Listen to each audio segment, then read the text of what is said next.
This show is brought to you by DF Studios Limited. Whether you're a business owner or entrepreneur, DF Studios will guide and assist you on the best ways to promote your brand digitally, in addition to creating visitor and customer generating content like blogs, social media posts, videos, and even podcasts like this one you're listening to right now. Visit dfstudiosltd.com or hit up info@dfstudiosltd.com for more info. All right, so let's talk about a few movies now, right? So, we'll kick things off with Bones and All, right? This is the newest film from Luca Guadagnino. If we got the surname wrong, forgive me. I suck in Italian, right? But whatever, right? Ricardo, if you don't mind, I want you to do the synopsis to this, right? But yeah, this was a movie that I was hearing about for the past couple months or so because as you should do right now, I'm in list mode, right? So I'm just, more or less finalizing my best of list for the year, right? And this show is showing up on some, not all, but some people's best of, right? So I was curious, right? Mainly because of the director, right? This was a guy that I pretty much have been following since he dropped his 2017 film Call Me by Your Name, right? Which introduced me and I imagine to a lot of people Timothy Chalamet, right? This was the first time I saw him ever, and this was the film that earned him an Oscar nomination, right? Afterwards he did Suspiria. And this is coming from somebody who isn't the biggest fan of the original Suspiria, but I do appreciate it in its place in terms of, of classic horror films, right? Especially from Italy, right? With that Dario Argento. I was let down by this, man. It just felt like, all right, like I understand that he didn't want to remake it per se, but it just felt so totally different from what the original one was. It was this kind of weird meditation on war and stuff like that, and it didn't really play on the whole, oh, it's this ballet school, but it have witches there, right? Until the end, though, or just the climax where it just got weird. I remember making the joke that the climax of it felt like I was watching some old Enigma music video. And if you know which music video I'm talking about, then yeah, you are clearly a child in the 90s, right? But whatever. So yeah, I was kind of let down by Suspiria. I know you were a fan of that show, but I don't know, it just didn't work for me, right? So I saw Bones and All now, and in a strange way, it kind of feels like just like a genre mashup of his last two films, right? Where it's a romantic drama, but it's also a horror film, and it's also a drama. Well, yeah, I should say, yeah, a horror film, but in this case here, it's also a road movie, which actually caught me by surprise. You know what I mean? So yeah, you could tell, and especially in this film, you could tell he's drawing from films like Badlands and Paris, Texas, and films like that, right? Yeah. Especially Paris, Texas. I saw some Paris, Texas stuff in it as well, right? But Yeah. Bones and All, Ricardo. What is Bones and All about? Yeah, so it's about this girl by name of Marin. Marin? Marin. Marin, right. Okay, yeah. Yeah. She went to sleepover with some friends, and then she just like decided to bite your friend finger real hard. Like it was China, they probably was gonna do something sexually experimental, but that's not where it went. She Nope. decided to bite she goddamn friend hand out. And Well, so I was finger like, all off. right. Yeah. Yeah, Right. I like okay. So I listen, I went into this completely blind. Didn't expect Oh, that. okay. Didn't expect I, that. I, Like, all right. yeah, I didn't know that that moment was gonna happen, Right. but I So I knew that. saw Well, just to get it out the way, that there's some cannibalism involved. That's right. that's And all I knew. I was kind of hyped for it because see the father was Andrew Holland. I'm like, okay, you know. Yeah. I was like, Right. hey, So with this, okay, yeah. anyway, so she basically she the father abandoned her. Uh to fend for herself, he leave a note and then tell her, well, where to go find her mom. And the mom will explain the situation. Apparently when she was a child, she was young, she I think ate a babysitter or tried to eat the babysitter. And he kind of was covering up for years, but he's like, yeah, enough of this. And so she kind of have to go out and seek out on her own to go and find she mother to presumably explain this behavior. And then doing all of that, she meets Mark Rylance, and that's when shit started to get real weird. Like, okay, I think I know what's going on. So we getting some raw vibes. All right, and that's where it builds from there. So then she meets Mark Rylance, she goes off, and then she meets off another young man. This is Timothy Chalamet, and that get freaky because what he do, and you find out about whole history with that, and so on and so forth. Mm. And yeah, it's a cannibal movie. So yeah, what the Yeah. fuck, Matthew? I don't know. I went into this completely blind, but I thought it was pretty damn cool for what it was. Again, not ignoring the disgusting nature of it. Everybody was great in this. Mark Rylance stood out for me. I thought he was great. Didn't expect him to be as good as he was. But I mean, it's Mark Rylance, but but still, just didn't expect him in the movie. Like, what, you in this? And what they do with him, he's like this is the creepiest motherfucker I ever dread. In this dread. But the main star, she's pretty good. I forgot her name. And then Timothée Chalamet, he's quite good as well. Right. And it resolves itself quite well. And it felt like? It felt like an anti YA romance novel. It felt like a flip of that. Like they take the idea and then subvert it in a real interesting way. I don't know if this was a book, probably was. But it felt like a subverted YA romance novel. Because it totally have the YA romance aesthetic and build up. But the conceit of it is so creepy and disturbing. And they don't feel edgy. That's what I like about it. They don't feel edgy at all. But it's disturbing. Like they make it really, really creepy and really well done for what it is. Yeah. That's how I feel about it. Just to start with. Yeah. Go ahead. Yeah. So I do agree with you for the most part, but you say you went in blind. I'm glad that you did. In my case, I just knew cannibalism and a love story. That's all I knew, right? But I didn't know the context of what was going on, right? And just to touch on the cannibalism for a bit, right? So what I do like is how it actually not explain it, but kind of justifies it in the world of this film here, right? For me, how I saw it was almost like just using big terms here. Lycanthropy, right? It feels almost like just the way how the characters move is almost wolf-like, right? Right. And that's why I like the inclusion of Mark Rylance's character, right? Yeah, he too is a cannibal as well, right? But I just like the idea that Yeah. When I they could call smell themselves eaters. eaters. Yeah, exactly.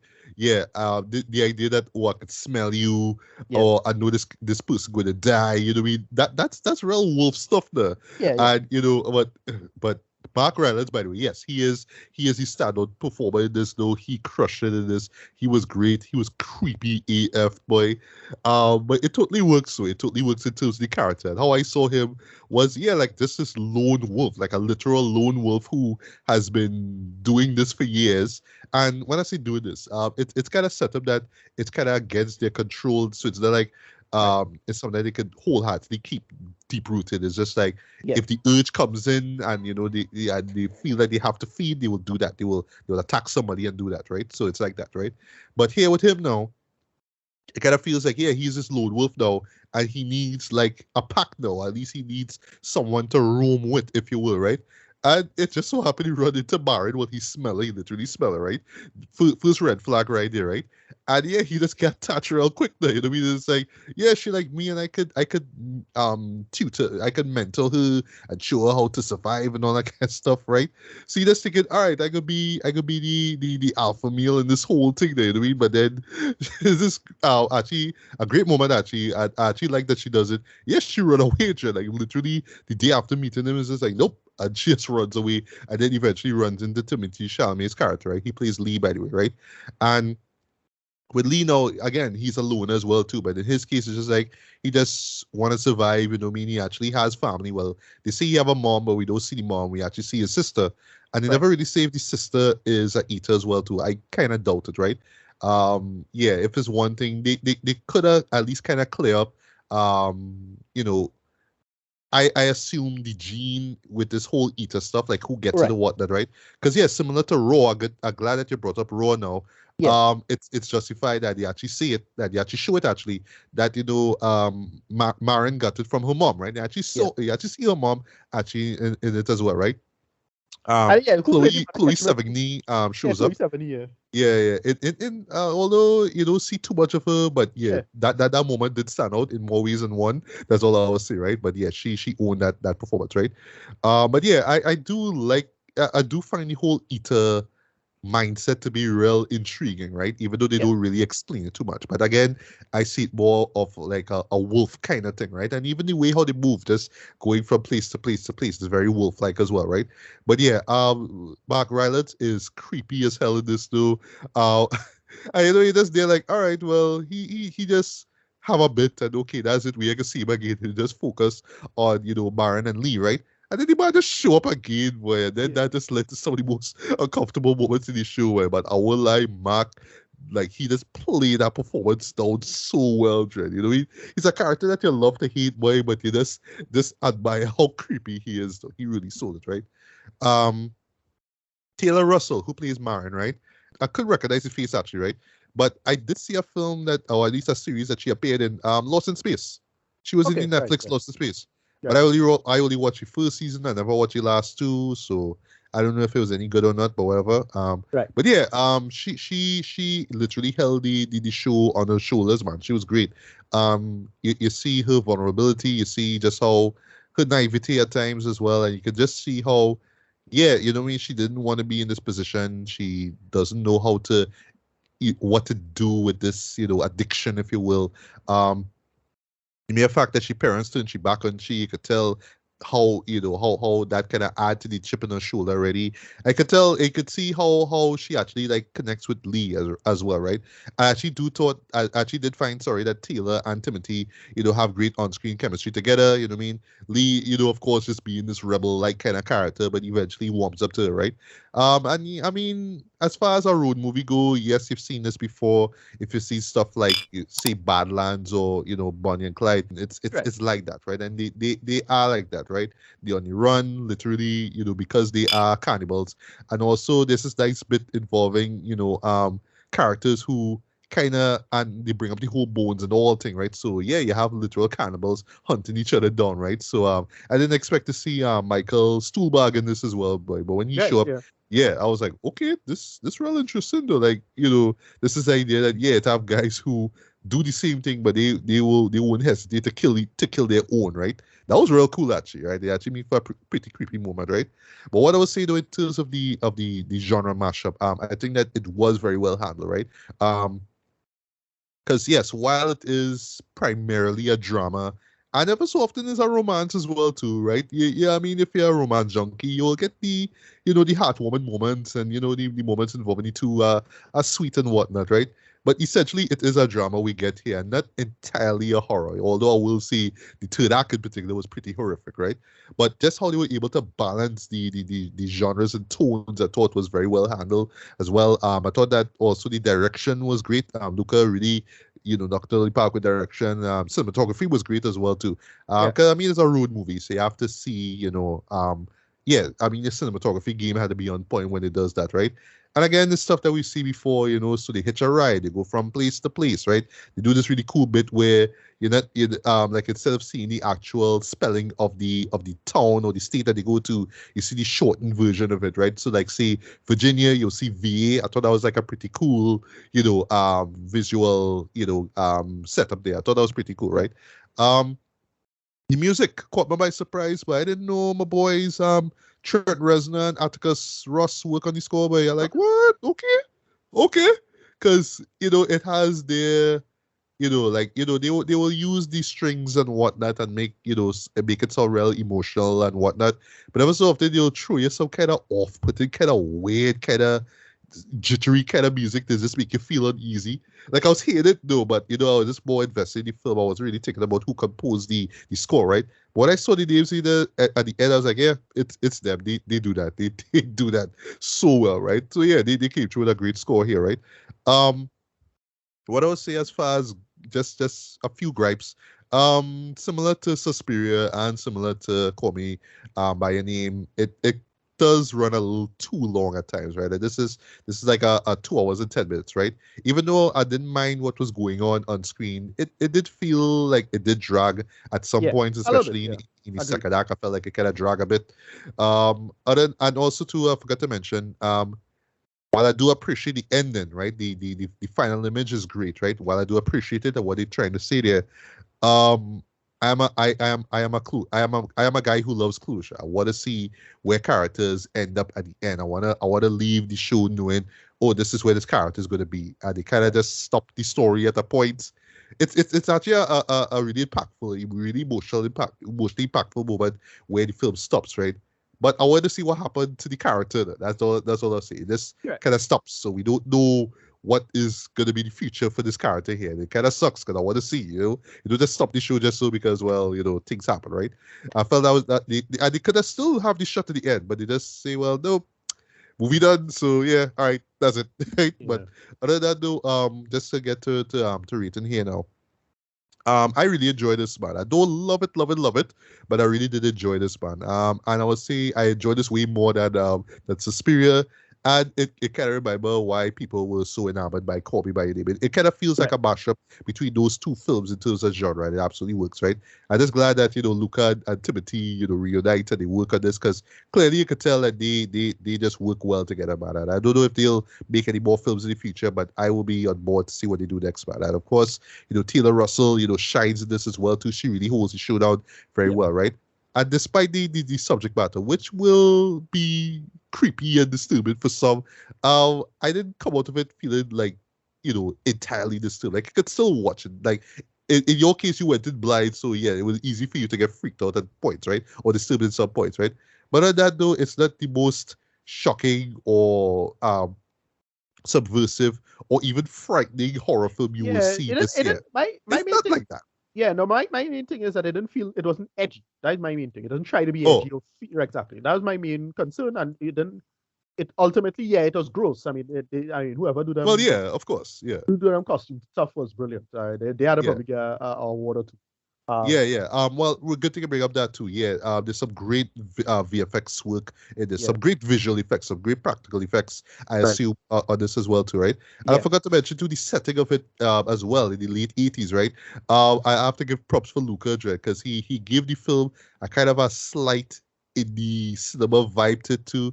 yeah, Like I was watching that, I get a bit of Jim Jarmusch as well. right, We right. I Yeah, mentioned Paris, Texas, so I got some Wim Wenders there. Like I got some of that too, and there's some flashback scenes I'll say, or I should say, oh gosh, dreams, right? Well, this memories or whatnot, right?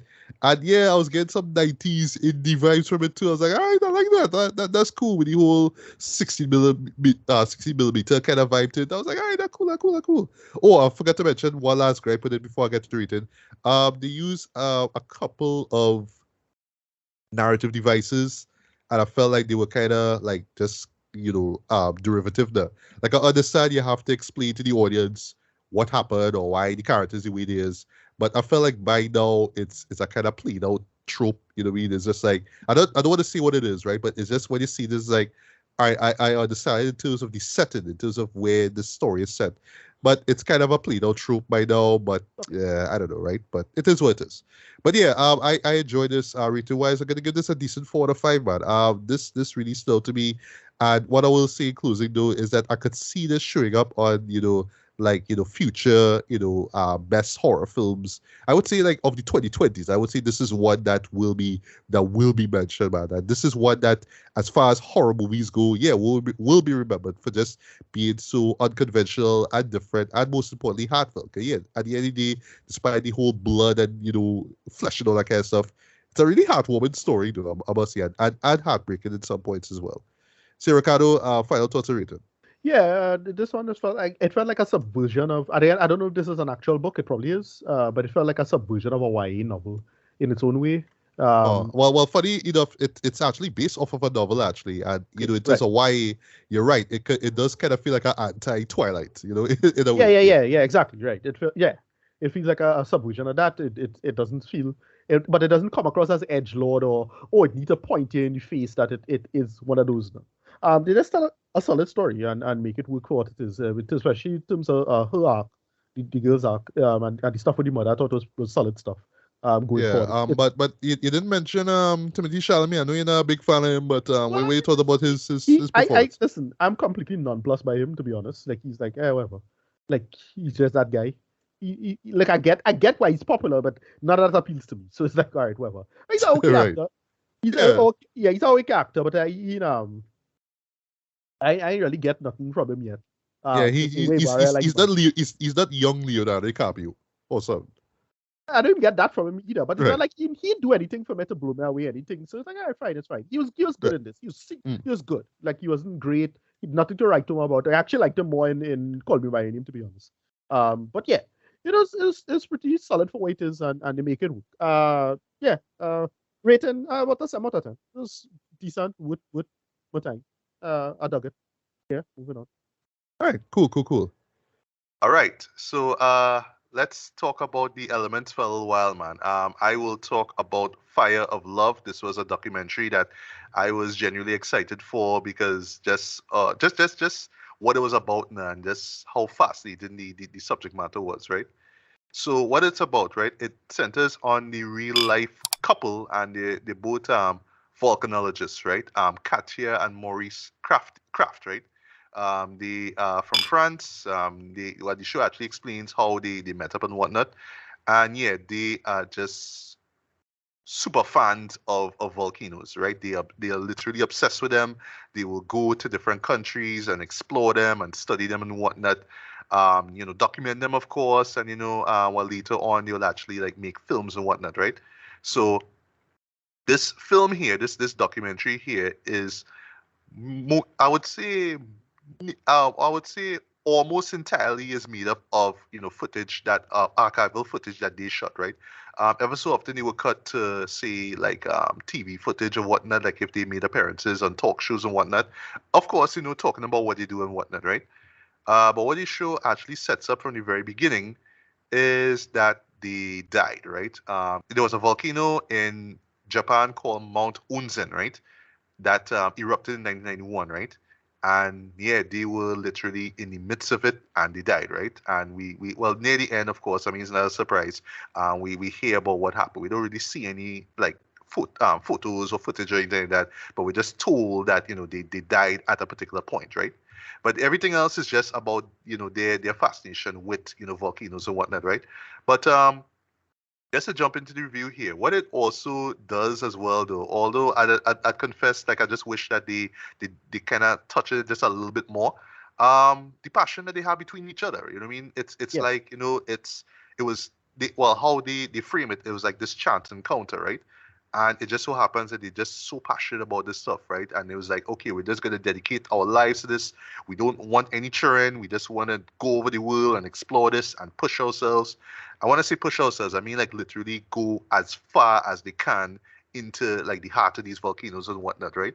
Um, and for me, this was not just insightful, but rather educational as well too. You really Correct. learn a lot about volcanoes. Of course, the gray and the red ones. You learn about different ones that erupted during the 60s into like the 90s, and like earlier on as well too. Like they touch on those as well. They touch on how they have impacted art and how they've impacted climate and even countries as well too. So case in point, there was one that erupted in I think it was Uganda, if I'm not mistaken, right? And that like seriously like affected a particular community. Like a lot of people like died, right? Yeah, I think And I know it had was some with poison, a poison lake or something like that. I think so. I think so. Yeah, Yeah. yeah, yeah. Because they mentioned, yes, I believe they mentioned that, right? Yeah, and it was to the point that and I like how the show touches on it too, right? Because for them, it's a fascination, right? They love what they do, right? And yes, they know it's dangerous, right? They're not stupid. They're not like, oh my God, look at the lava, ooh, you know what I mean? No, they know Right. what they're getting themselves into, right? But Yeah, when they it's the realize, ruin thing, eh? exactly, right. Yeah. But then when you realize now that people are dying, and not just because and not just because they live right next to a volcano, but because they weren't told, or at least like the government or whatnot wasn't told as to what they should do in terms of preparations, I mean, evacuation methods and all that kind of stuff. Is either they weren't told or they just didn't bother or just didn't care, right? And then, well, when people die, now it's like, well, wow, we really should have listened to you guys, right? Right. So that literally happened like in the early 80s, if I'm not mistaken. And that pretty much kind of represented the shift in terms of their focus, right? So now they, well, at that time, they were creating films and whatnot to show governments, especially those that, have volcanoes that may seem inactive at first, but, it Right. could be active soon enough, right? And pretty much let them know what to do, right? Um, Speaking of the volcanoes itself, though, I must say from a visual standpoint, this show is is just amazing to look at, man. Like there are just so much fantastic, just gorgeous looking shots of volcanoes and whatnot, right? And of course, yeah, I mean, there's some psychedelic shit. I can imagine this movie. I can imagine some people just getting high and watch this movie and whatnot, right? Not saying that you should, right? But just offer them visuals alone. I mean, lava lamp, right? Think about that, right? Right. But yeah, just some great looking shots, though. And it's those two is the couple themselves who got those footage. And ever so often you will have people assisting them as well, right? Because they're not doing all this on their own, right? They have people that are either indigenous to the place that they go into or just friends from France who just tag along with them, right? But yeah, some fantastic visuals, boy, I must say. The music is pretty solid as well too. It has this sort of mixture of sort of like progressive psychedelic rock. I hear some space rock as well too. So it's Yeah. kind of meant to sound like, again, like you're just watching some sort of psychedelic film that you're just getting high to and whatnot, right? But it totally works, right? And even in the dramatic and more touching moments, you'll get some really like sweet sentimental music as well, right? They even got Miranda July to Okay. yeah, her, right? To narrate this, right? And I must say, right, she have a kind of a with a all kind of voice to her. Like she has this kind of slight whispery kind of voice Right. to her. But like every time I hear, I just keep thinking with a Herzog, because that's exactly how he talks in general, especially when he does his docs. It's like that, right? It also has a somewhat with a Herzog kind of vibe to it as well, too, where it's not just about this couple who is going around looking for volcanoes, but it's trying to get a little deeper into their obsession and their love, right? And how it reflects on each other, right? Because there's a great moment actually um where Maurice was saying, if something were to happen to his wife Katya, then he wouldn't be able to do anything. He would have to stop what he's doing and take care of her, right?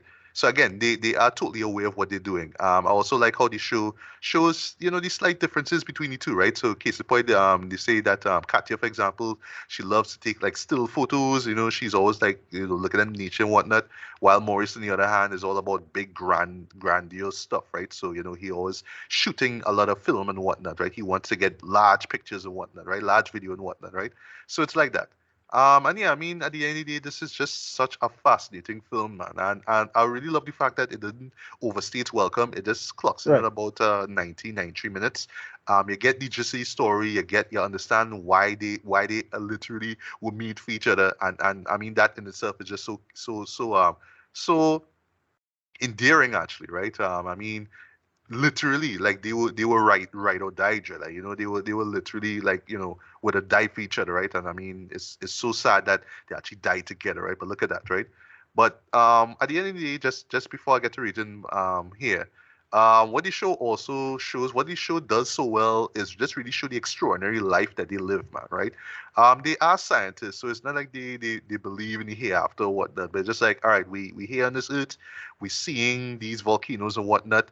There's actually a great moment where, well, actually, there's a couple other actors who provide voices for them, right? Because even though you do hear Maurice and Katya's voice through the archival footage, they also have like other actors, well, sorry, actors each to more or less do a quote or whatnot, right?